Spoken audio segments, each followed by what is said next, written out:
بسم اللہ الرحمن الرحیم۔ السلام علیکم ورحمۃ اللہ وبرکاتہ۔ آج ہم حج بیت اللہ کے پارٹ 3 میں کے ساتھ چلنے جا رہے ہیں۔ ہم اپنی جو پچھلی ویڈیو ہے اس کو کنٹینیو کریں گے۔ ہم نے پیچھے حضرت حاجرہ کی شادی کے بعد حضرت حاجرہ کو مکہ میں پہنچا دینے کے بعد جب حضرت اسماعیل علیہ السلام کو بچہ یعنی کہ پیاس کی شدت ہوئی تو اس کے بعد حضرت حاجرہ نے کیا کیا اس کو دیکھیں گے۔ حضرت حاجرہ رضی اللہ تعالی عنہا بے چین ہو کر قریب کے پہاڑی صفا کی طرف بھاگی کہ شاید وہاں کوئی آدمی نظر آ جائے جس سے پانی لے سکوں، کوئی چیز نظر آ جائے تو اسی پریشانی کے عالم میں دوسری مروہ کی طرف بھاگی۔ اسی اضطراب میں پریشانی کے عالم میں صفا اور مروہ کے درمیان 7 چکر ہو گئے۔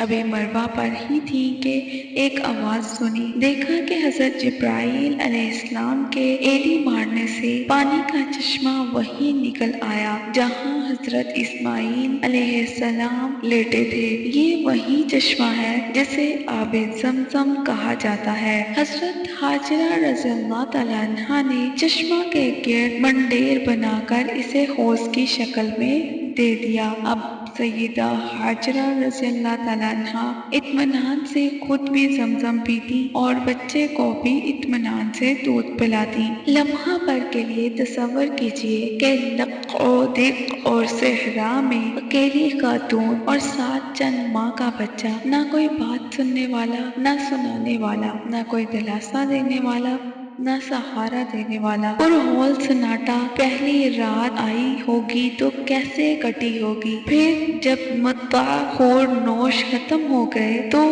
اس تنہائی میں ماں کے جان پر کیا بیت رہی ہوگی؟ معصوم جگر گوشہ کو بھوک اور پیاس سے روتے دیکھ کر اکیلی ماں کا کلیجہ کٹ گیا ہوگا۔ پریشانی اور اضطراب کے عالم میں بچے کی سلامتی کے لیے مامتا کے ہاتھ والہانہ انداز میں بارگاہ رب العزت میں اٹھے ہوں گے اور پھر اسی اضطراب میں کیفیت میں پانی کی تلاش میں بھاگ نکلی ہوں گی، کبھی صفا پر کبھی مروہ پر۔ اللہ تعالیٰ نے اپنی مومنہ بندی کی یہ اضطرابی بھاگ دوڑ اس قدر قبول فرمائی کہ اس تمام سعی کو عبادت حج یا عمرہ کا رکن بنا دیا گیا۔ کچھ مدت کے بعد اس قبیلہ بنو جرہم کا ادھر سے گزر ہوا۔ پانی کی سہولت دیکھ کر انہوں نے حضرت حاجرہ رضی اللہ تعالیٰ عنہا سے قیام کی اجازت چاہی۔ حضرت حاجرہ رضی اللہ تعالیٰ عنہا نے پانی پر اپنا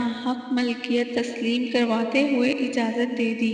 وقت بڑی تیزی کے ساتھ گزر رہا تھا۔ 90 سال بوڑھے باپ کی امیدوں کا سہارا بچپن کی دلہی سے گزر کر جوانی کے پہاڑوں سے آشنا ہونے لگا تو قدرت نے اس مرتبہ باپ کے ساتھ بیٹے کا بھی امتحان لینے کا فیصلہ کیا۔ حضرت ابراہیم علیہ السلام کو خواب میں دکھایا گیا کہ وہ اپنے اکلوتے نوجوان بیٹے کو ذبح کر رہے ہیں۔ اللہ تعالیٰ کا فرمانبردار اور وفا شعار بندہ جو ابھی کتنے ہی کٹھن امتحانوں سے گزر کر آیا تھا، یہ خواب دیکھ کر نہ تو رنجیدہ ہوا، نہ مستقبل کے خدشات و وسواس کا شکار ہوا، بلکہ بلا تعمل ایک اطاعت گزار غلام کی مانند اپنے آقا و مالک کی مرضی کے آگے سر تسلیم خم کر دیا اور حکم کی تعمیل کے لیے فوراً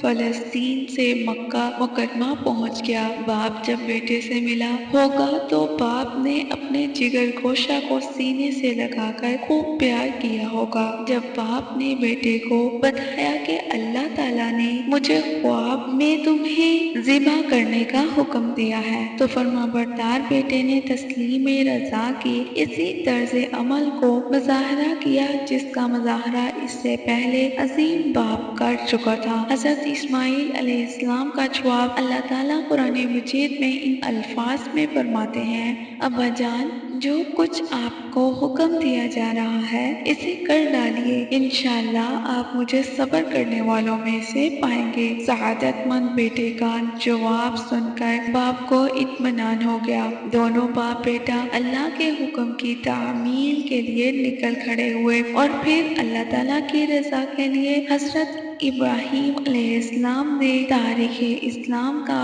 وہ عظیم الشان کارنامہ سر انجام دیا جس کا مشاہدہ نہ اس سے پہلے کبھی زمین و آسمان نے کیا نہ اس کے بعد کریں گے۔ اپنے جگر گوشہ کو منہ کے بل زمین پر لٹا دیا اور چھری تیز کر کے اپنی آنکھوں پر پٹی باندھی اور اس وقت تک پوری طاقت سے چھری اپنے بیٹے کے گلے پر چلاتے رہے جب تک اللہ تعالیٰ کی طرف سے یہ صدا نہ آ گئی، اے ابراہیم تو نے خواب کر دکھایا، ہم نیک لوگوں کو ایسے ہی بدلہ دیتے ہیں۔ چنانچہ حضرت اسماعیل علیہ السلام کی جگہ جنت سے ایک مینڈا بھیج دیا گیا جسے حضرت ابراہیم علیہ السلام نے ذبح کر دیا۔ اپنے جگر گوشہ کو اپنے ہی ہاتھوں اللہ تعالیٰ کی محبت میں قربان کرنے کا عمل بارگاہ رب عزت میں اس قدر باعث عزت و شرف ٹھہرا کہ رہتی دنیا تک اہل ایمان کو خواہ وہ منع میں ہوں یا منع سے باہر ہوں، مشرق میں ہوں یا مغرب میں ہوں، یہ حکم دے دیا گیا کہ ہر سال جذبہ ابراہیمی کے ساتھ ایک جانور ذبح کر کے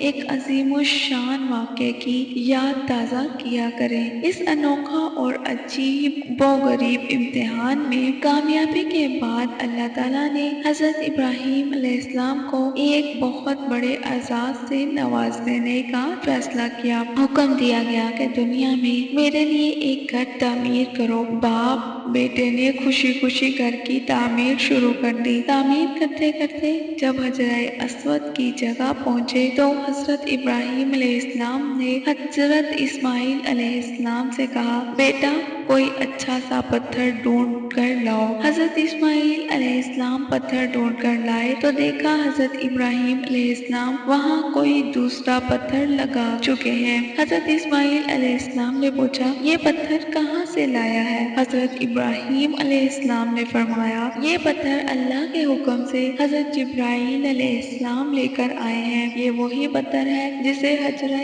اسود کہا جاتا ہے اور طواف کے ہر چکر میں جس کا استعلام کیا جاتا ہے، جس کے بارے میں نبی صلی اللہ علیہ وسلم نے ارشاد فرمایا، حجرہ اسود جنت سے بھیجا ہوا پتھر ہے جو دودھ کی طرح سفید تھا لیکن لوگوں کے گناہوں نے اسے سیاہ کر دیا۔ دیواریں جب کافی اونچی ہو گئی تو حضرت اسماعیل علیہ السلام ایک پتھر اٹھا کر لائے جس پر کھڑے ہو کر حضرت ابراہیم علیہ السلام بیت اللہ شریف کی تعمیر کرتے ہوئے، یہ وہی پتھر ہے جسے مقام ابراہیم کہا جاتا ہے جس پر حضرت ابراہیم علیہ السلام کے قدموں کے نشانات موجود ہیں۔ ارشاد نبی صلی اللہ علیہ وسلم کے مطابق یہ پتھر بھی جنت سے بھیجا گیا ہے۔ خوش نصیب باپ اور بیٹا بیت اللہ شریف کی تعمیر کرتے رہے اور ساتھ ساتھ یہ دعا مانگتے رہے، اے ہمارے رب ہم سے ہماری یہ خدمت قبول فرما، تو سب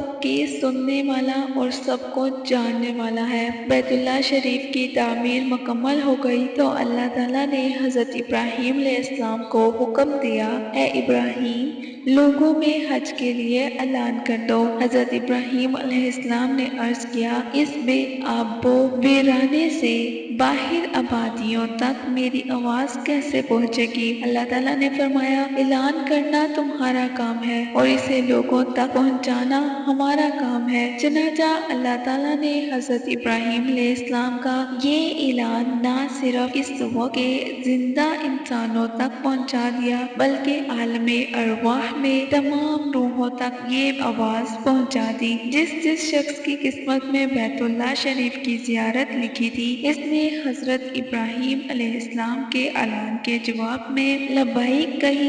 حج کے تلبیہ کی اصل بنیاد حضرت ابراہیم علیہ السلام کی اسی اعلان کا جواب ہے۔ جب تک حضرت ابراہیم علیہ السلام زندہ رہے، بیت اللہ شریف کے متولی رہے۔ آپ کی وفات کے بعد قبیلہ بنو جرہم کے سردار بیت اللہ شریف کے متولی بن گئے۔ بنو جرہم کے دور میں بھی دین ابراہیمی میں بگاڑ پیدا ہونا شروع ہو گیا۔ متولی حضرات نذرانوں اور ہدیوں کا مال ہڑپ کرنے لگے، چنانچہ قبیلہ بنو قزا نے جدال اور قتال کے بعد تولیت کا منصب بنو جرہم سے چھین لیا، لیکن ان کے زمانے میں بگاڑ مزید بڑھتا گیا۔ بیت اللہ شریف بت گدھے کی شکل اختیار کر گیا۔ شرک کی انتہا کا یہ عالم تھا کہ لات، منات، عزا اور حبل کے بتوں کے ساتھ ساتھ حضرت ابراہیم علیہ السلام کے بت بھی